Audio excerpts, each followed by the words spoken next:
every day that goes by, we see the results of the regime by Assad in partnership with the Iranians on the ground, the Russians in the air.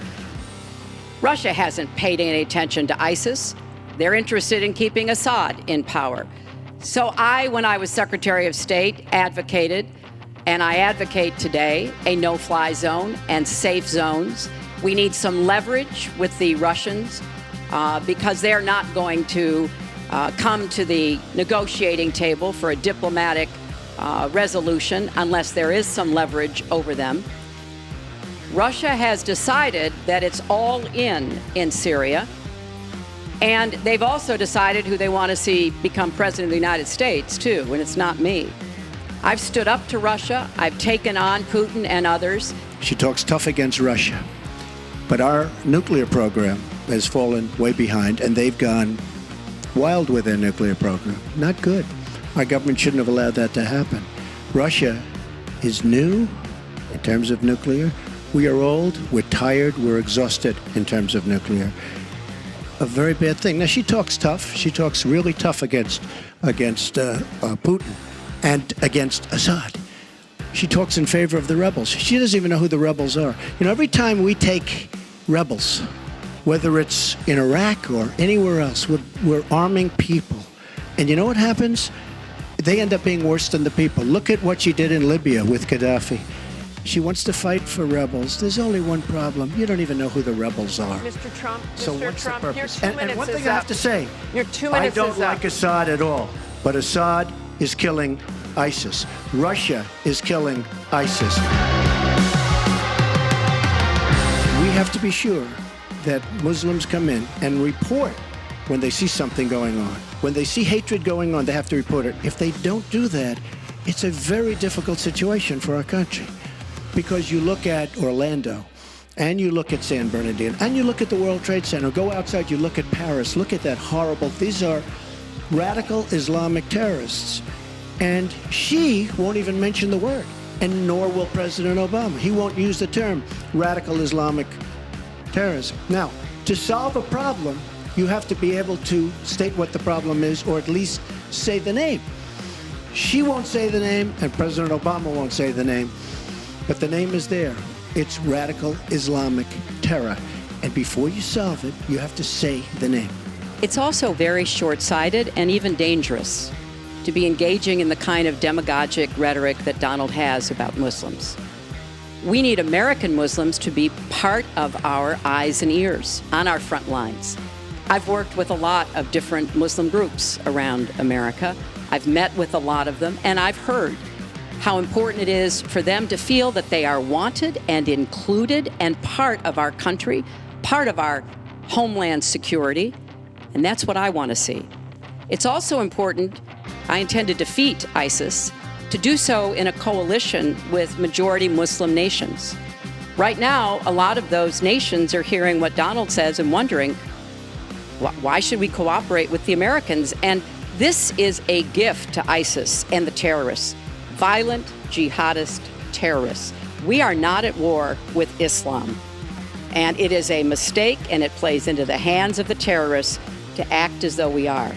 So I want a country where citizens like you and your family are just as welcome as anyone else. It's called extreme vetting.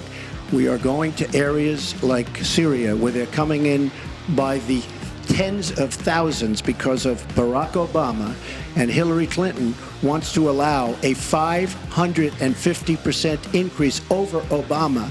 People are coming into our country like we have no idea who they are, where they're from, what their feelings about our country is, and she wants 550% more. This is going to be the great Trojan horse of all time. We have enough problems in this country. I believe in building safe zones. I believe in having other people pay for them. As an example, the Gulf states who are not carrying their weight, but they have nothing but money, and take care of people. But I don't want to have, with all the problems this country has and all of the problems that you see going on, hundreds of thousands of people coming in from Syria when we know nothing about them, we know nothing about their values, and we know nothing about their love for our country. will not let anyone into our country that I think poses a risk to us. But there are a lot of refugees, women and children. Think of that picture we all saw of that 4-year-old boy with the blood on his forehead because he'd been bombed by the Russian and Syrian air forces. There are children suffering in this catastrophic war, largely, I believe, because of Russian aggression. And we need to do our part. We by no means are carrying anywhere near the load that Europe and others are. But we will have vetting that is as tough as it needs to be. It is important for us as a policy, not to say, as Donald has said, we're going to ban people based on a religion. How do you do that? We are a country founded on religious freedom and liberty. How do we do what he has advocated without causing great distress within our own country? She's got bad judgment, and honestly, so bad that she should never be president of the United States. So first and foremost, I will do everything I can to reach out to everybody, Democrats, Republicans, independents, people across our country. If you don't vote for me, I still want to be your president. I want to be the best president I can be for every American. Secretary, did you use that $916 million loss to avoid paying personal federal income taxes? Of course I do. Of course I do. And so do all of her donors, or most of her donors. I know many of her donors. Her donors took massive tax write-offs. It's just awfully good that someone with the temperament of Donald Trump is not in charge of the law in our country. That was locker room talk. I'm not proud of it. I am a person who has great respect for people, for my family, for the people of this country, and certainly I'm not proud of it. But that was something that happened. If you look at Bill Clinton, far worse, minor words, and his was action. His was what he's done to women. There's never been anybody in the history of politics in this nation that's been so abusive to women. So you can say any way you want to say it, but Bill Clinton was abusive to women. Hillary Clinton attacked those same women and attacked them viciously. I don't think you understood what was said. This was locker room talk. I'm not proud of it. I apologize to my family. I apologize to the American people. Certainly I'm not proud of it, but this is locker room talk. When we have a world where you have ISIS chopping off heads, where you have, and frankly, drowning people in steel cages, where you have wars and horrible, horrible sights all over, where you have so many bad things happening. This is like medieval times. We haven't seen anything like this, the carnage all over the world. And they look and they see. Can you imagine the people that are frankly doing so well against us with ISIS? And they look at our country and they see what's going on. Yes, I'm very embarrassed by it. I hate it, but it's locker room talk, and it's one of those things. I will knock the hell out of ISIS. We're going to defeat ISIS. ISIS happened a number of years ago in a vacuum that was left because of bad judgment. And I will tell you, I will take care of ISIS. So, Mr. And Trump, we should get on to much more important things and much bigger things. I have great respect for women. Nobody has more respect for women than I do. So for the record, you're saying you never did that? Things that, frankly, you hear these things are said. And I was embarrassed by it, but I have tremendous respect for women. Have you ever done those things? Women have respect for me. With prior Republican nominees for president, I disagreed with them on politics, policies, principles, but I never questioned their fitness to serve. Donald Trump is different. I said starting back in June that he was not fit to be president and commander-in-chief. And many Republicans and independents have said the same thing.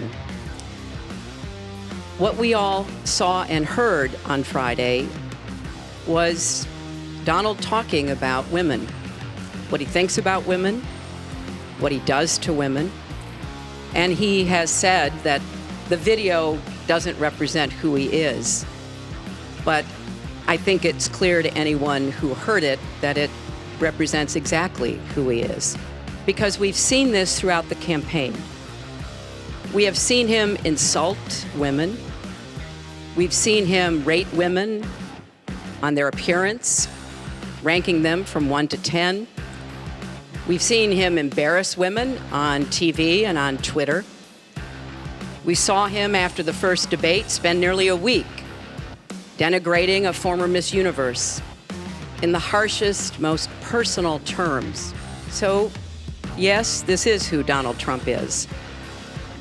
But it's not only women, and it's not only this video that raises questions about his fitness to be our president, because he has also targeted immigrants, African Americans, Latinos, people with disabilities, POWs, Muslims, and so many others. So this is who Donald Trump is. And the question for us, the question our country must answer, is that this is not who we are. I respect his children. His children are incredibly able and devoted, and I think that says a lot about Donald. I don't agree with nearly anything else he says or does, but I do respect that. And I think that is something that as a mother and a grandmother is very important to me. I tell it like it is. She's a fighter. I disagree with much of what she's fighting for. I do disagree with her judgment in many cases. But she does fight hard, and she doesn't quit, and she doesn't give up. And I consider that to be a very good trait. He's not fit to be president and commander-in-chief. And there are a lot of people who said it before, and increasingly more adding that to the chorus. Nothing surprises me about him, really, Dan. I was surprised by the absolute avalanche of falsehoods. I mean, I really find it almost unimaginable that someone can stand and just tell, a falsehood after a falsehood. And, do you all remember PolitiFact said that he was the most untruthful candidate they'd ever evaluated? And we sort of did the numbers. I think they said he was like 70% untruthful. And so I think he exceeded that percentage tonight. How did President Clinton Anyway, feel after thank you, guys. Can you tell us We're going to what the come back in a president few said? minutes.